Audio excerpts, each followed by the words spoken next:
पिछले कुछ हफ्तों से या इनफैक्ट पिछले 2 महीनों से हम लोगों ने प्रार्थना के ऊपर मनन कर रहे थे, right. We were discussing and we were meditating from prayer. And last week I happen to chat with one of our church members. तो उन्होंने कहा कि लास्ट हफ्ते भी जब मैं घर से चर्च के लिए निकल रही थी तो मैं यही सोच रही थी कि क्या पता आज भी पास्टर प्रार्थना के ऊपर ही बात करेंगे करके.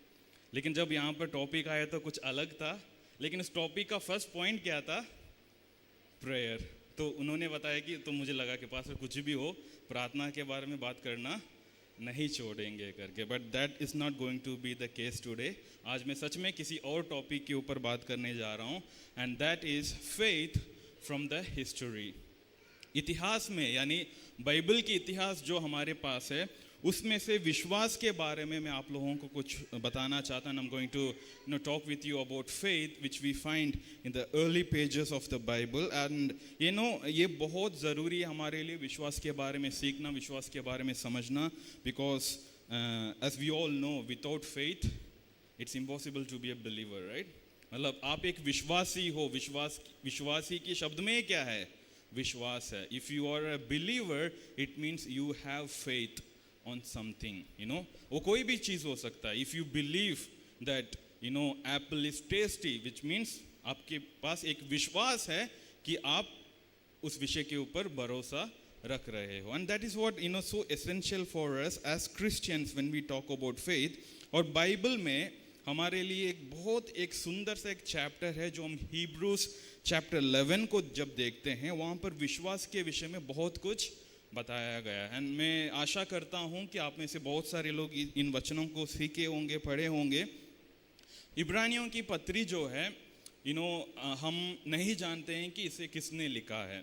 वी हैव नो आइडिया कि इसको किसने लिखा है. But we know one thing that जिन्होंने भी लिखा है he lived during the time of Jesus. और उन्होंने यीशु मसीह के चेलों के द्वारा कही हुई प्रचारों को उन्होंने भी सुना है. जब हम चैप्टर 2 वर्स 3 को देखते हैं वहाँ पर उन्होंने वो बताता है कि हमने जैसे उनके साथ रहने वालों के मुंह से सुना है करके. विच मीन्स यीशु मसीह के साथ यीशु मसीह के चेले रहते थे और उन चेलों के मुंह से हमने सुना है करके. Which means he was living during the time of Jesus. इसने यीशु मसीह को शायद देखा भी होगा. बट हमें नहीं पता कि लिखने वाला का नाम क्या है. और हमें यह भी नहीं पता है कि किन के लिए लिखा गया है. उदाहरण के लिए जब हम पौलुस की पत्री लेते हैं वो कोरिन्थ कलीसिया के लिए लिखा गया है, एंड थिस्सलुनीकी की कलीसिया के लिए लिखा गया है, या गलेशियंस के लिए लिखा गया है ना. Everything is there. We can understand that by the centre and also the recipient. लेकिन इस बुक के लिए रिसिपिएंट भी नहीं है. लेकिन जब हम इस बुक के स्टाइल को देखते हैं, खासकर कि इसमें किस प्रकार की बातें लिखी गई है, तो उससे एक बात समझ में आता है कि ये जो पुस्तक जो है वो उन इब्रानी लोगों के लिए लिखी गई है जो नए नए प्रभु में विश्वास में आए हैं. It is written to those Christians from the Hebrew background.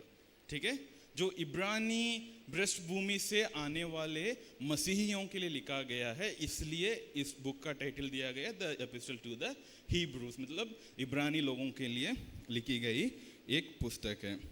और इस बुक को जब हम देखेंगे इसमें कम से कम 40 जगहों पर, नोट करना 40 प्लेसेस में पुराने नियम का जिक्र किया गया, पुराने नियम से वचन को उठाया गया. 40 times in this same letter, जिसमें 13 चैप्टर्स हैं, उसमें 40 बार पुराना नियम का वचन इस्तेमाल किया गया है. और उसको जब हम उसकी वॉल्यूम से देखेंगे तो 15% of this book is coated from old testament.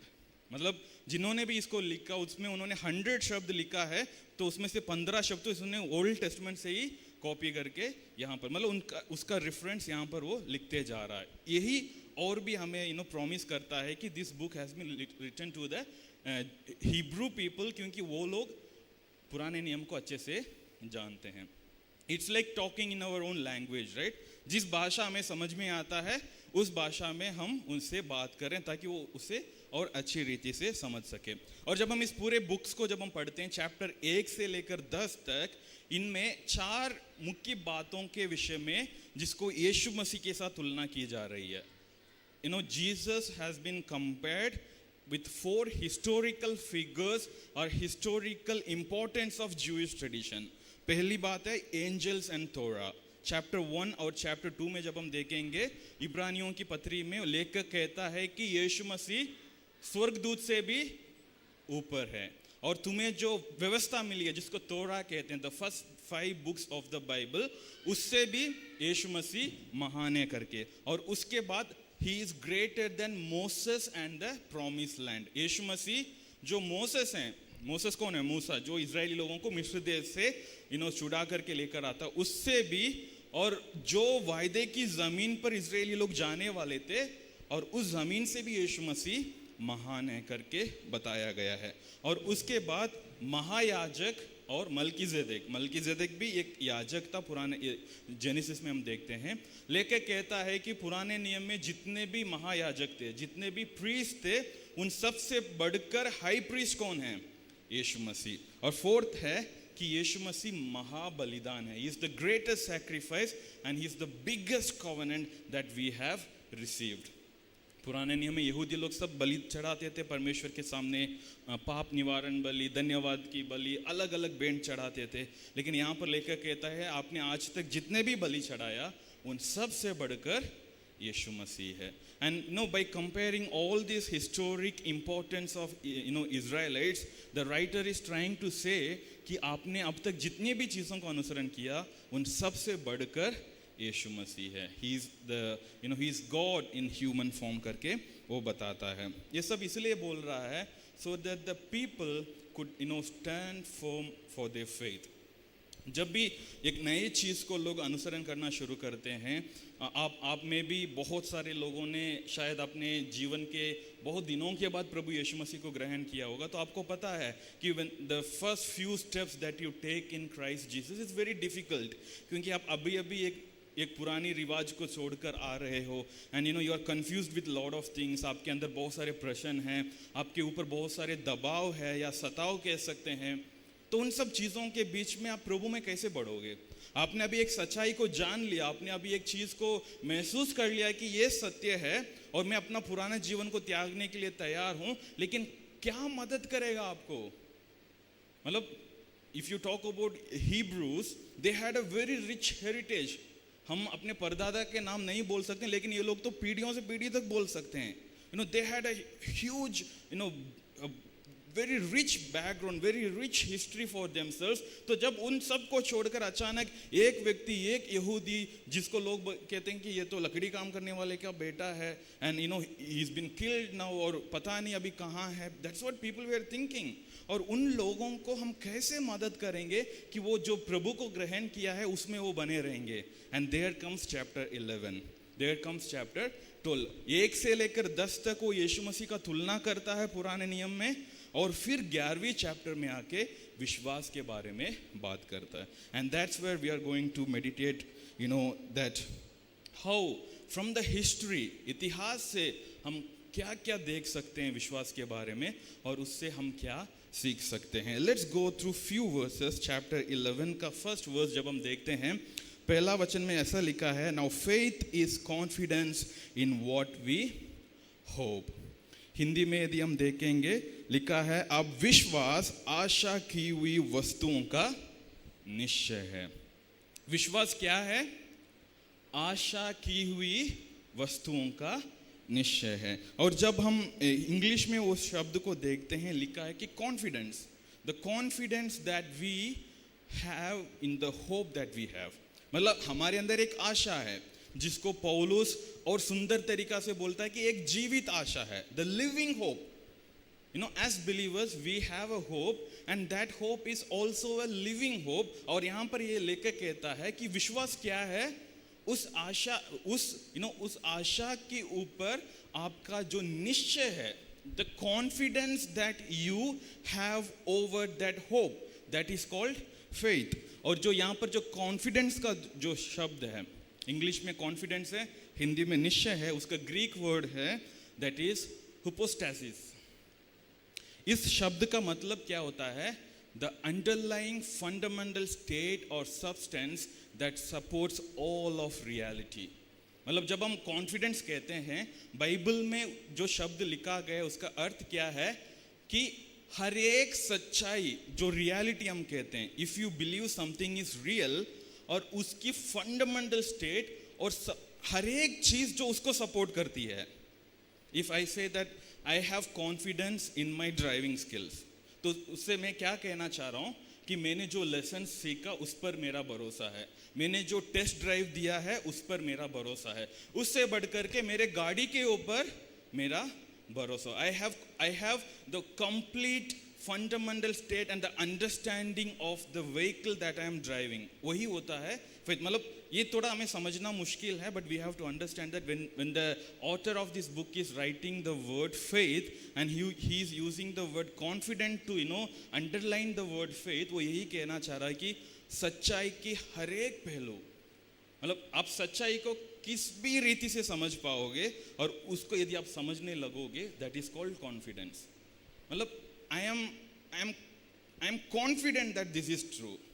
मेरे पास जो आशा है उस पर मैं निश्चित हूँ.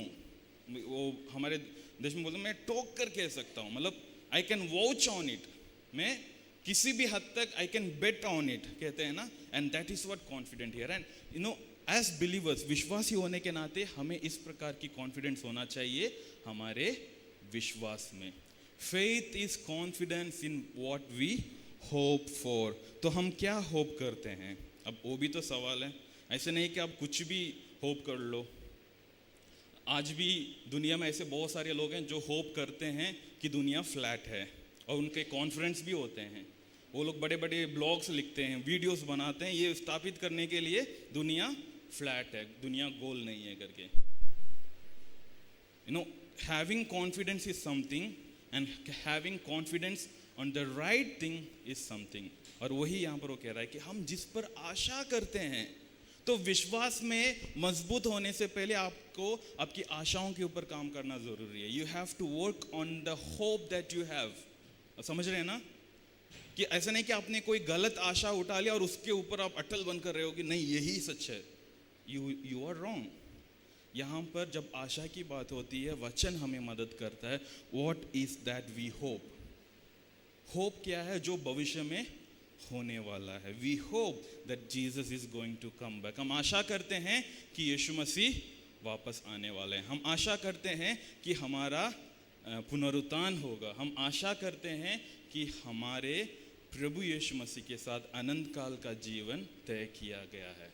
तो जब हम कहते हैं कि I have confidence in my faith in which I am hoping, which means what, कि मैं आने वाले भविष्य जो वचन मुझे समझाता, जो वचन से मैं सीख पाता हूँ, उस पर मैं अटल रहूँगा, उस पर मैं निश्चित रहूँगा. और आगे का वचन देखिएगा. The next part of verse 1 it says, then assurance about what we do not see. Hindi में लिखा है अनदेखी वस्तुओं का प्रमाण है. The assurance that we have on things that we do not see. जिन चीज़ों को हम देख नहीं पा रहे हैं, जिन चीज़ों को हमारे आंखों से हम देख नहीं सकते हैं, लेकिन उसके ऊपर हम अश्योर्ड हैं, हमारा प्रमाण है. मतलब प्रमाण की शब्द भी शायद हम अच्छे से नहीं समझ पाएंगे, इसलिए let's go to the root word assurance. और प्रमाण का जो रूट वर्ड है वो है एलेंचोस. और एलेंचोस का मतलब है certainty, proof, a trial to proof. और इसका एक और मतलब होता है रिब्यूक करना. रिब्यूक करना को हिंदी में क्या बोलते हैं? ताड़ना देना. मतलब जब आपके अंदर एक निराशाजनक बात आती है या आपको जो आशा से हटाती है, उसको जो रिब्यूक, उसको आपके ध्यान से हटने के लिए जो चीज़ों को आप लाते हो, दैट इज कॉल्ड अश्योरेंस. कि हाँ, मेरी हालत अभी ऐसा है, by looking at my condition, मेरी सिचुएशन को देख करके शायद मुझे नहीं लग रहा है कि इसमें से मैं ठीक हो पाऊंगा, बट तुरंत वचन आएगा, नहीं, इसे हटाओ. Have assurance on God, he can overcome this for you. That is what this is. To have certainty in between the darkness. To have proof of something that we do not see. अब सोचो कि proof क्या होता है? जब हम देखेंगे, छुएंगे, उसको महसूस करेंगे, वही प्रूफ होता है, राइट? और कम से कम एक तस्वीर तो दिखा दो. यहाँ लेके कह रहा है कि अंधे की वस्तुओं का प्रमाण है, मतलब अंधे की वस्तुओं का प्रूफ है. एंड व्हाट इज दिस भैया? लाइक वही विश्वास है. A trial to prove.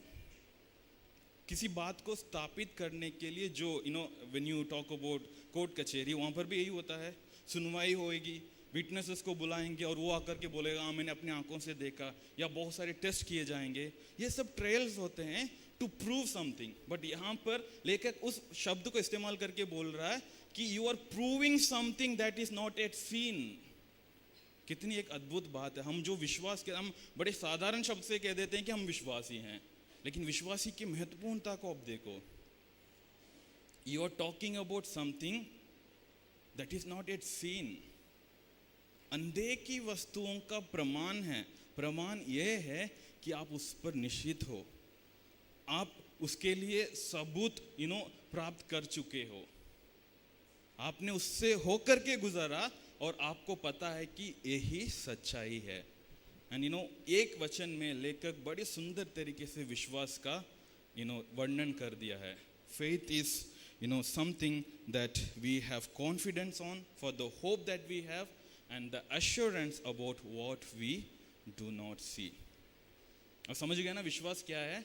और वचन 2 में वो कहता है इसी को प्राचीनों ने देखा है। This is what the ancients were commended for. शुरुआत से जब एंशियंट्स कहते हैं, it starts from the beginning, from the creation. वो क्या कहता है कि आरंभ से प्राचीनों ने, मतलब पूर्व दादाओं ने इस पर विश्वास करके आए हैं। और उसके बाद वर्स 3 को जब हम देखते हैं, उसके लिए वो एक उदाहरण देता है जो आप स्क्रीन में देख सकते हैं। By faith we understand that the universe was formed at God's command so that what is seen was made out of what was not visible. What was not made out of what was visible. यहाँ पर क्या कहना चाह रहा है? यदि हम हिंदी में देखते हैं तो लिखा है कि विश्वास ही से हम जानते हैं कि सारी सृष्टि की रचना परमेश्वर के वचन के द्वारा हुई है, पर यह नहीं कि जो कुछ देखने में आता है वो देखी हुई वस्तुओं से बना है। When we talk about science जब क्रिएशन की बात करती है, वो भी ये कहते हैं कि it came out of nothing, right?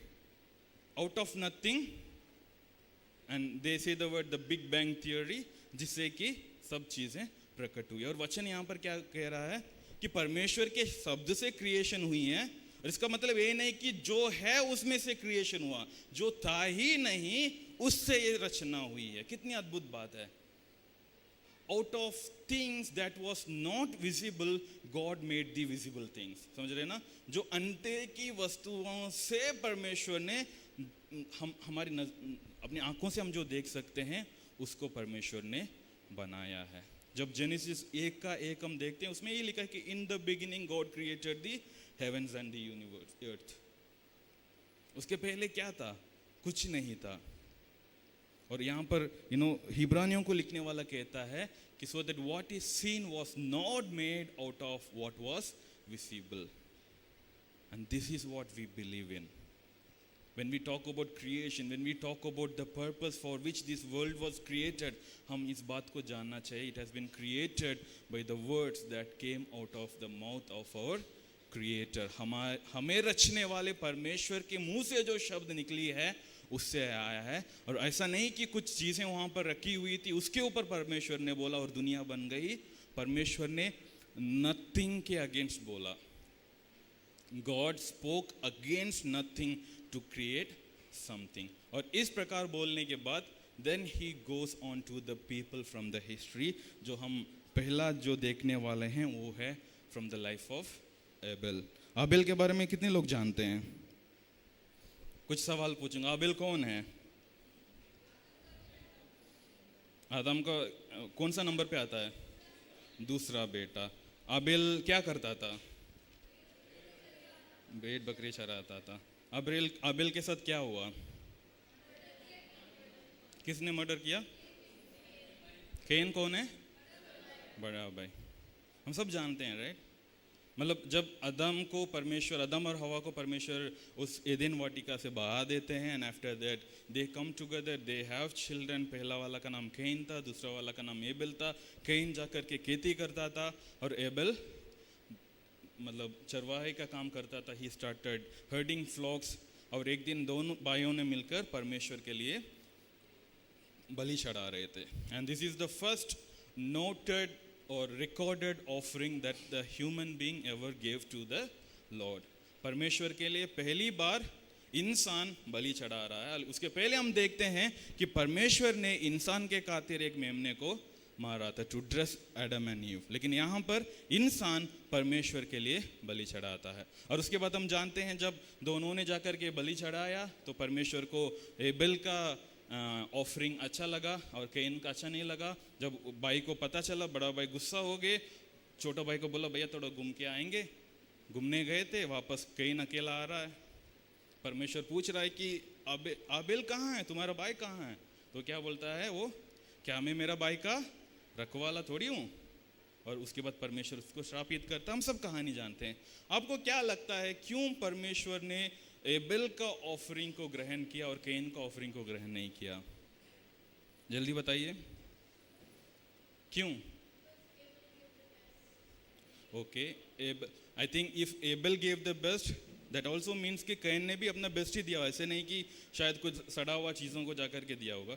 Sometimes people गलत सोचते हैं कि क्योंकि एबेल ने कुछ जानवर का बलिदान किया और कैन ने सिर्फ सब्जियों का या फल फ्रूट्स को ही उन्होंने किया, इसलिए शायद परमेश्वर ने इनकार कर दिया करके.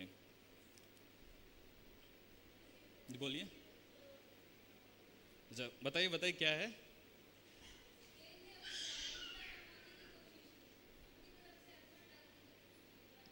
जी एग्जैक्टली वही हम यहाँ पर देखने जा रहे हैं. जब हम इस वचन को देखते हैं उसका मतलब हमें यहाँ पर समझ में आ जाएगा. चैप्टर मतलब हिब्रूज चैप्टर 11 का वर्स 4 में लिखा है, by faith Abel brought God a better offering than Cain did.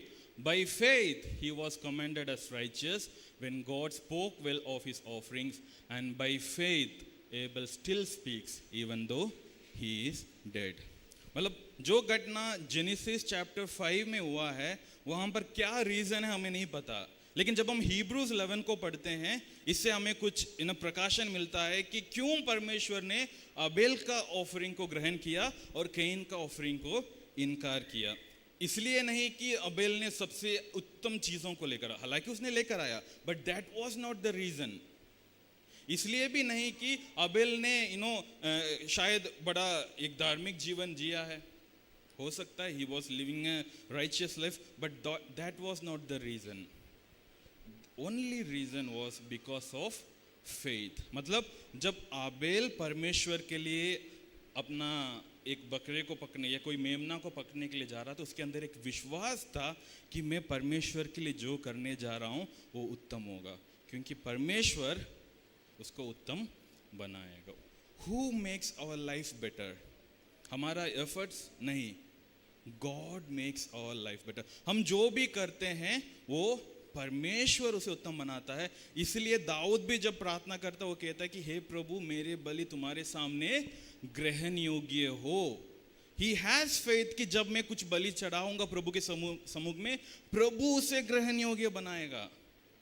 मेरा मन शुद्ध होना चाहिए, I should have right intentions, but उससे भी बढ़ करके प्रभु उसे ग्रहण करना है, प्रभु उसे स्वीकार करना है, और यहीं पर विश्वास काम आता है.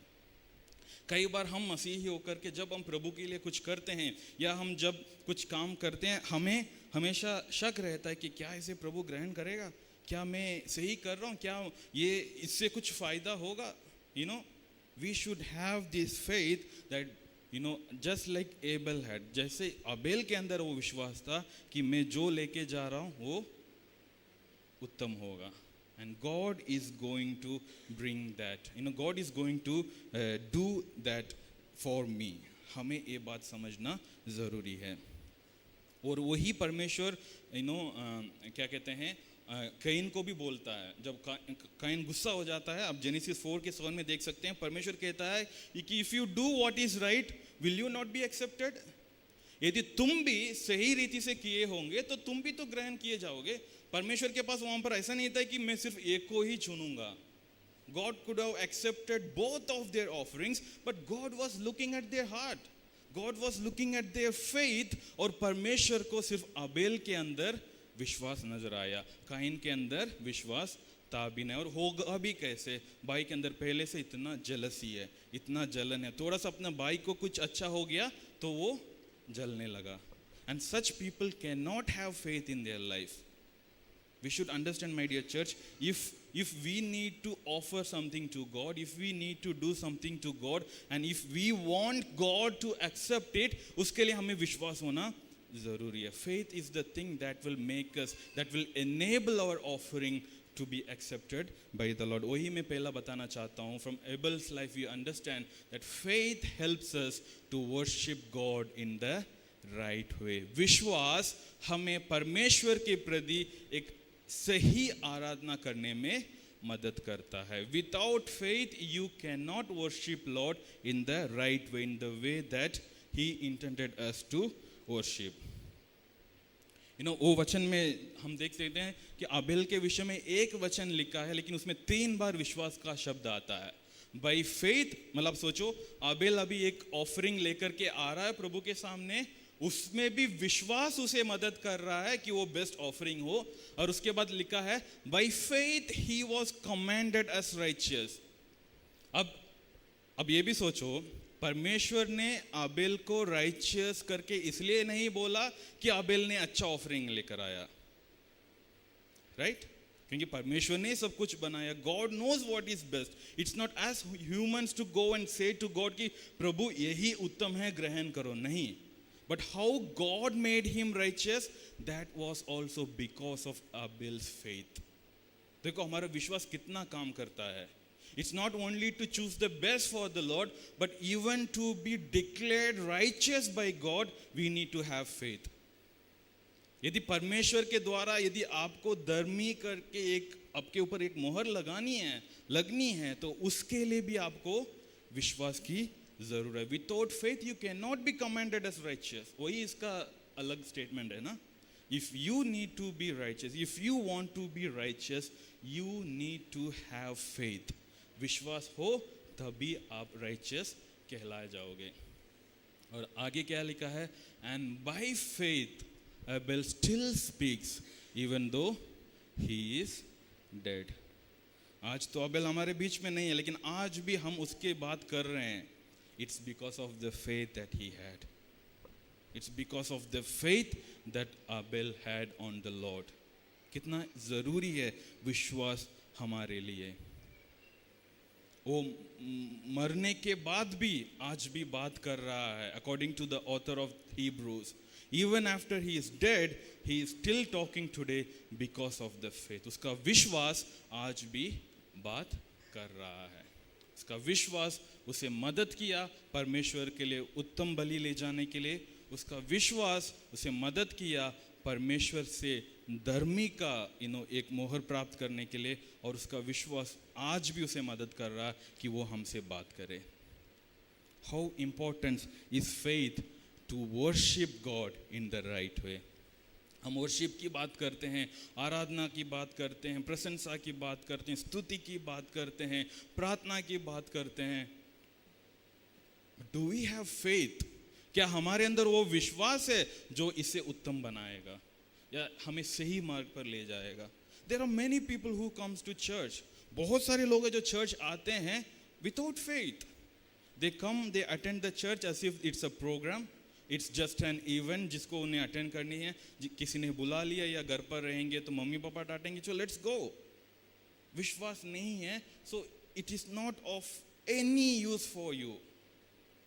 हम वर्स 1 के अनुसार it is the confidence in things that we hope for and the assurance that we have on things which are unseen.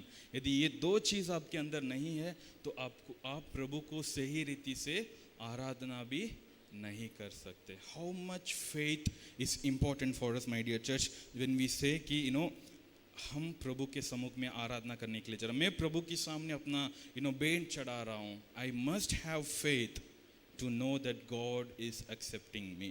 और वही वर्स 6 में लिखा है, Hebrews 11:6 में लिखा है, and without faith it is impossible to please God. नामुमकिन है. यदि आप परमेश्वर को प्रसन्न करना चाहते हैं तो विश्वास के बिना तो हो ही नहीं सकता. वो लिखा है, if you want to please God, have faith. दूसरा व्यक्ति कौन है? एनोक. उसका अगला वचन जब हम देखते हैं वर्स 5 और वर्स 6 में एनोक के बारे में लिखा है. यदि आप जब पुराने नियम में देखते हैं जहां पर इनका कहानी लिखी हुई है, that is in genesis chapter 5 वचन 21 से लेकर 24 तक. उत्पत्ति अध्याय 5 21 से लेकर 24 तक इसके विषय में, मतलब एनोक के विषय में वर्णन किया गया है. एनोक का पिताजी का नाम है यारेद, और एनोक का नाम 7 बार पुराना नियम में आता है और 3 बार नया नियम में आता है. 7 बार भी वो सब सिर्फ वो इतिहास बताने के लिए कि यरोद का बेटा एनोक था और एनोक का बेटा मेतुसला था और एनोक ने ऐसा किया, और वही पहला इतिहास में भी आता है जहाँ पर एनोक का नाम लिया जाता है. लेकिन जब हम नया नियम में आते हैं, यीशु मसीह एनोक का नाम लेते हैं, और ये जो अननोन ऑथर जो हिब्रूज को लिख रहा है ये भी एनोक का नाम ले रहा है, और यहूदा की पत्री में भी हम एनोक के बारे में देखते हैं. और यहूदा की पत्री में हम एक बड़ी अद्भुत चीज़ों को देखते हैं कि he is also a profit. Enoch सिर्फ एक साधारण व्यक्ति नहीं था, वो एक भविष्यवक्ता था. वो he prophesied about God ruling the world for 10,000 years करके लिखा. जब यहूदा की पत्री आप देखते हैं वहां पर हम देख सकते हैं कि एनोक ने जिस प्रकार भविष्यवाणी किया है करके लिखा है. But that is all just information for us. जब हम यहाँ पर देखते हैं एनोक ने क्या किया, when he was 65 years old he begot his first son जिनका नाम है मेतुसेला. और उसके बाद वचन में लिखा है for 300 years he walked with the Lord. परमेश्वर के साथ वो संगति कर रहा था, परमेश्वर के साथ वो चल रहा था. और उसमें ये भी लिखा है कि well all this time he was having other children also. ऐसा नहीं कि उसने पूरा परिवार को तिरस्कार करके परमेश्वर के पीछे चलने लगा, पूरा परिवार को छोड़कर परमेश्वर के साथ चलने लगा. he was having a family, he was begetting children. उसका परिवार भी बढ़ रहा है, but at the same time he was walking with the Lord. और उसके बाद लिखा है when he was 365 years God took him. परमेश्वर ने क्या किया, उसे उठा लिया. So he was the first man to not to taste death. मृत्यु को उन्होंने सामना नहीं किया, वो मरने से पहले ही परमेश्वर ने उसे उठा लिया. और वही यहाँ पर verse 5 में लिखा, by faith Enoch was taken from his life so that he did not experience death. He could not be found because God had taken him away. Enoch को लोग ढूंढ रहे हैं कि कहाँ गए, एनोक के सारे बच्चे ढूंढ रहे हैं पापा कहाँ गए, मिले नहीं. मीन्स परमेश्वर ने उसे उठा लिया. For before he was taken, he was commanded as one who pleased God. वो उठाए जाने से पहले परमेश्वर के तरफ से एनोक के लिए गवाही मिली. वो क्या है, ये मुझे प्रसन्न करता है.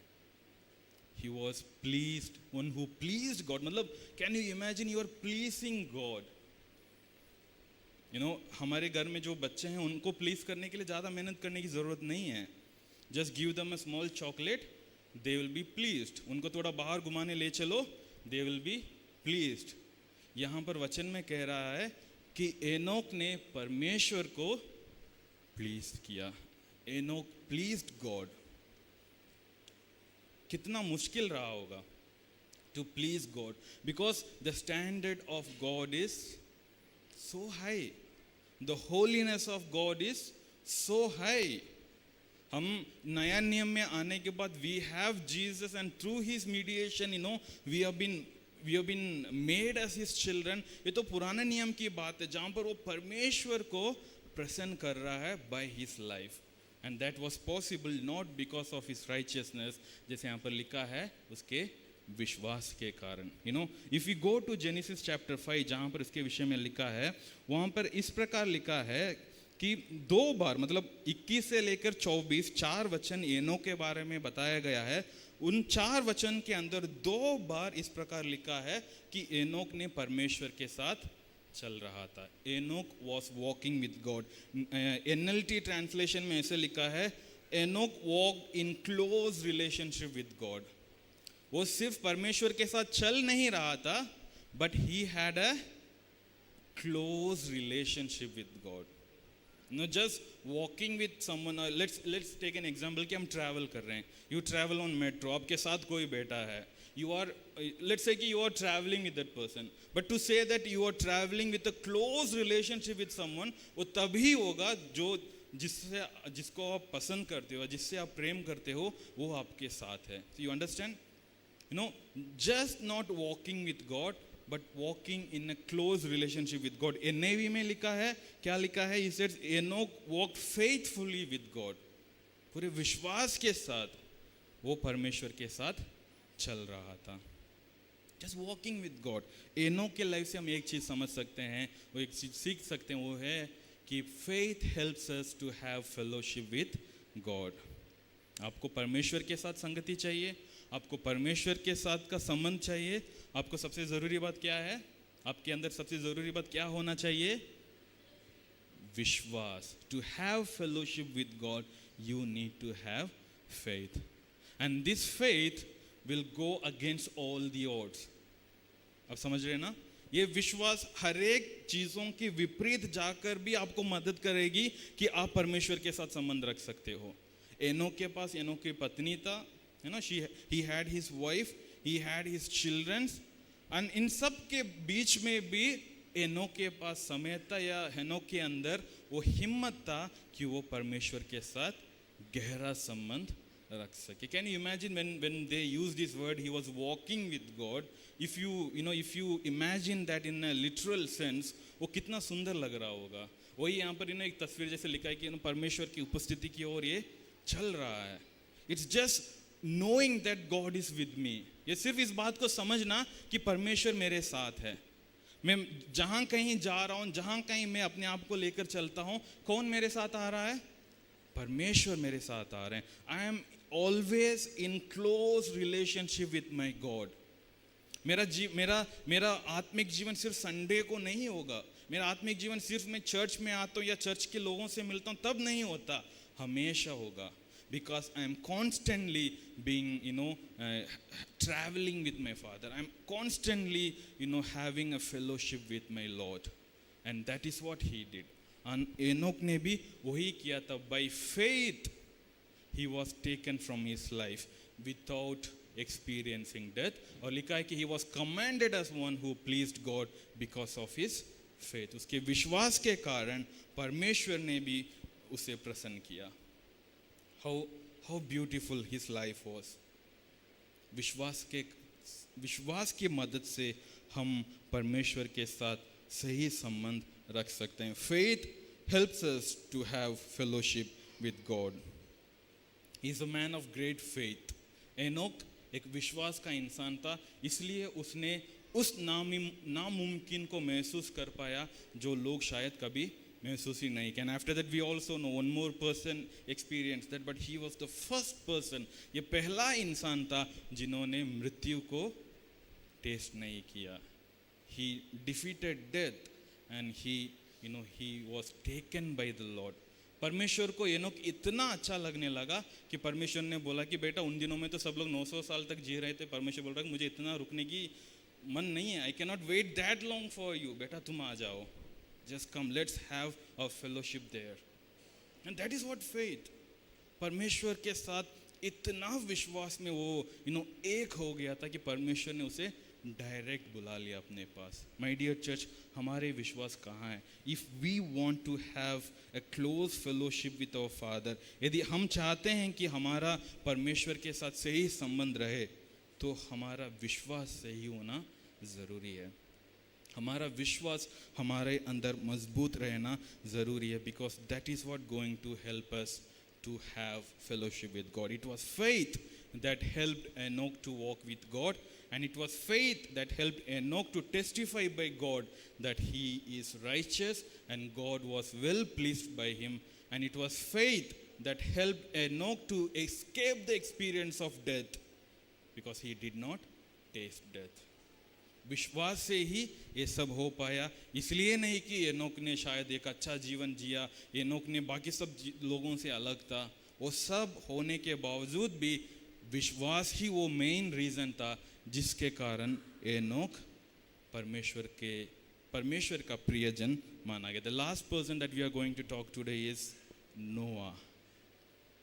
नोआ के बारे में हम सब जानते हैं. We read about him from Genesis chapter 6 through Genesis chapter 9. इन 4 अध्यायों में नोआ की कहानी हम जानते हैं. जब जनसंख्या बढ़ रही थी तो लोग पाप करना शुरू किए थे. And God was sad for his creation. परमेश्वर दुखी हो गया रचनाओं को देख करके. And God thought कि मैं सबको नाश कर दूंगा.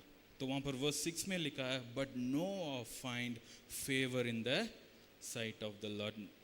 नूह को परमेश्वर की नज़र में अनुग्रह मिला. तो परमेश्वर ने क्या किया, नोआ को बुलाया, बताया कि ये सब चीज़ होने वाले हैं, तो ये लो मेजरमेंट्स, जाके एक बोट बना लो. And gather your family members, gather all the animals. उसके लिए भोजन रेडी कर लो, भोजन बटोर लो.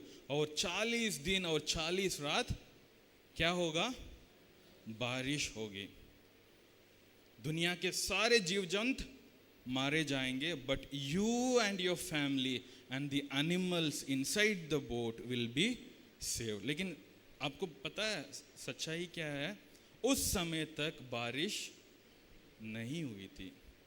So it would be so difficult for नोआ टू इवन अंडरस्टैंड कि बारिश होता क्या है. Because till that time cultivation कैसे होता था, वचन में जैसे लिखा है कि होश पड़ती थी. The dew of the morning would come and fill the land. उससे क्या कहते हैं, पेड़ पौधों को पानी मिलता था. There was no concept of rain till that time. परमेश्वर ने नोआ को बुलाया, नोआ को परमेश्वर ने आज्ञा दे दिया कि ये सब बनाओ. And it took some lot of years for him to make. कितने बार नोआ के अंदर शायद सवाल आई होगी कि, और कितने लोगों ने नोआ को आकर के सवाल किया होगा कि आप कर क्या रहे हो, what is happening with you, ये क्या बना रहे हो, व्हाट इज गोना हैपन. जब वो कहता है कि बारिश होने वाले, बारिश होता है क्या है. But by faith and with faith नोआ ओबेड गॉड. ये वचन को जब हम देखते हैं, Hebrews chapter 11 verse 7 में लिखा है, by faith Noah when warned about things not yet seen. याद रखना वर्स 1 में भी लिखा है ना कि assurance of things which were not seen. और यहाँ पर वही बताया गया है कि अंधे की बातों के बारे में जब नोआ को आदेश मिला था, उसने विश्वास के साथ किया. In holy fear he built an ark to save his family. By his faith he condemned the world and became heir of the righteousness that is in keeping with faith. नोआ के जीवन से हम एक चीज सीख सकते हैं, that is faith helps us to obey God. आपको परमेश्वर की आज्ञा माननी है, आप अपने आप को नम्र करके वहां पर नहीं पहुंच सकते हो. Because by default we are rebellious people.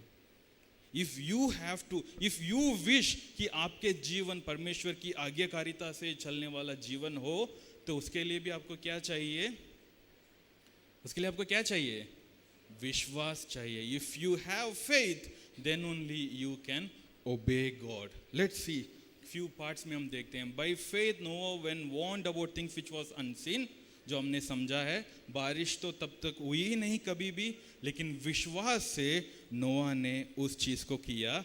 और सिर्फ किया ही नहीं, उत्पत्ति 6:22 में लिखा है, Noah did everything just as God commanded him. जैसे परमेश्वर ने नोह को आदेश दिया था वैसे ही उन्होंने किया. उसमें इसने कुछ आगे पीछे ऐड नहीं किया, कुछ अरे ये लकड़ी तो नहीं मिली है, चलो पास में यही पेड़ मिला तो इसी लकड़ी से मैं बना लेता हूं. No, how, in what style, in what manner परमेश्वर ने उसको आदेश दिया, वैसे ही नोआ ने परमेश्वर की बातों को मानते हुए किया. बारिश आई,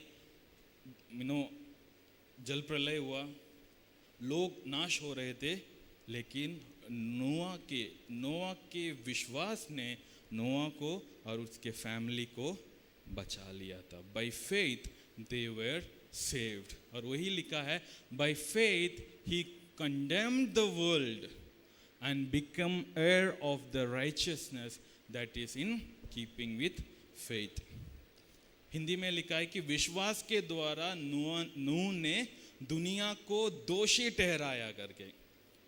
मतलब पूरे दुनिया में लोग पाप कर रहे हैं, लेकिन सिर्फ इस एक इंसान के अंदर विश्वास था, तो अब ये पवित्र जन बन गया, बाकी सब पापी हैं. So like he condemned the world in a way to say कि मेरे अंदर विश्वास है, तुम्हारे अंदर विश्वास नहीं है. I had the faith to obey the voice of the Lord and to to build this boat and to gather all the materials. कितना बड़ा लॉजिस्टिकल काम रहा होगा, आप सोचो.